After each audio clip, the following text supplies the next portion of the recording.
Jon Stewart, and I'll go to camera 3. You know, the Defiance has really been like bringing all these elements together, and with the show being on the radar, and, you know, on the radar, so it's a high priority for Syfy, and then all the money is spent on sets and everything else. We're all up there, and it's amazing. You know, I mean, that's a lot of pressure to be under, but still be able to pull it off and still make it all work. I mean, you know, what's your secret in doing that, and bringing all that together, and making it where it's wonderful each time?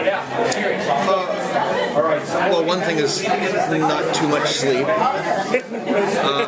Another thing is that there's a real advantage being on a basic cable network like Syfy, and it's one of the reasons that you know, shows are getting better and better on basic cable is because we have much longer lead time. I'm able to generate more scripts, which means that if I come up with an awesome idea in like episode 7, I can then go back and reverse engineer and start setting it up in episode 1, and then make it feel much more seamless. And we're constantly revising our earlier episodes even when they're done, because right now, like, we're still 3 weeks away from shooting, and we have 6 scripts in the can, or 13.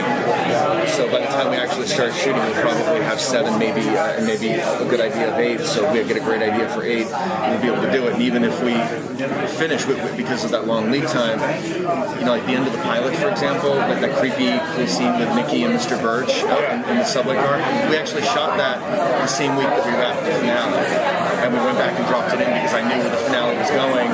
So we threw away the original scene and we shot a whole new scene.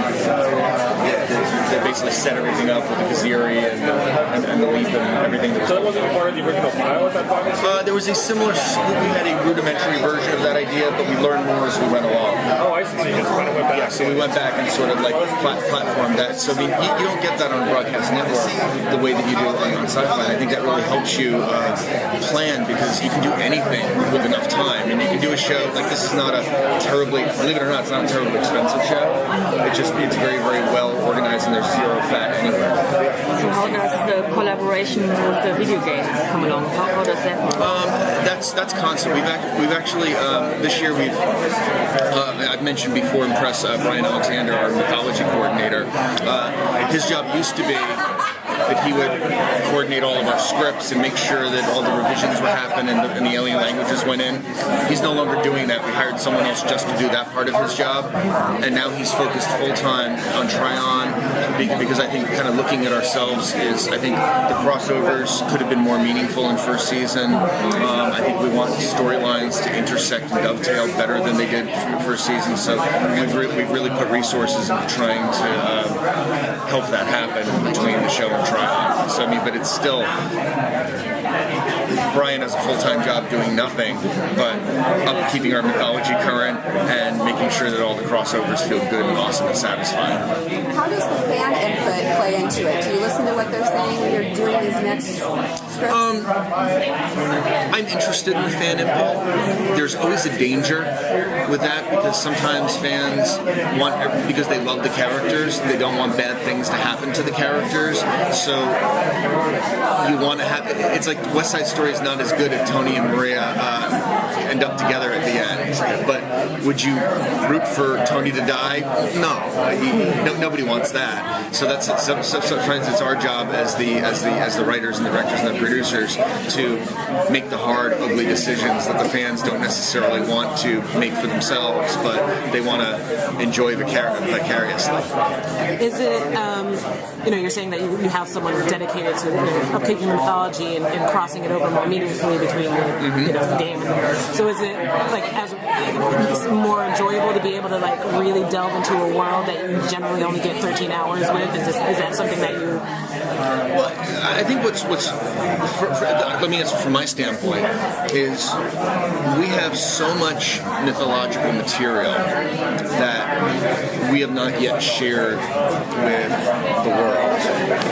For example, if someone asks in the writer's room, if one of my writers asks, hey, I'm a little unclear, like, what do the cars run on? Then they're sent off to do a book report. They talk to Kevin Grazier, our science advisor, and we have this elaborate chemical thing that works where gluonite is mined, and then it goes to hellbugs eat gluonite. So they eat this, and what they poop is basically they're gluonite refiners, and that's what then gets processed into petrol, which is the green fuel that runs all of the vehicles and all of the old world cars that you see.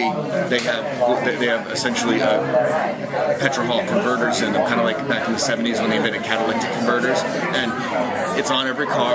And Steve Gagan, our production designer, knows exactly where it is on every car. You may not be looking for it, but it's there. We don't talk about it. We haven't explained that, but we can always reference it whenever we need to. So if I'm doing a story that's about fixing a car, I can go look up our wiki 3-page article on how the cars work, and I can give the sense-off mechanics some jargon. And we have that for the deputy shifts, who are the lead deputies, who are the extra ND deputies that you see. We have in terms of the process, when they put the marbles and for the town council do the voting, we know the rules of that. For the card game Evali, which is colonization, we have all of those rules are written in a big 50-page document that David Peterson put together because he's a gambling freak. So no eradicating of the hellbox. Sounds like good stuff to be selling at some point. I'm sorry, what? Rules of the card game. No point in eradicating the hellbox, right? Absolutely. Well, that's why they can't.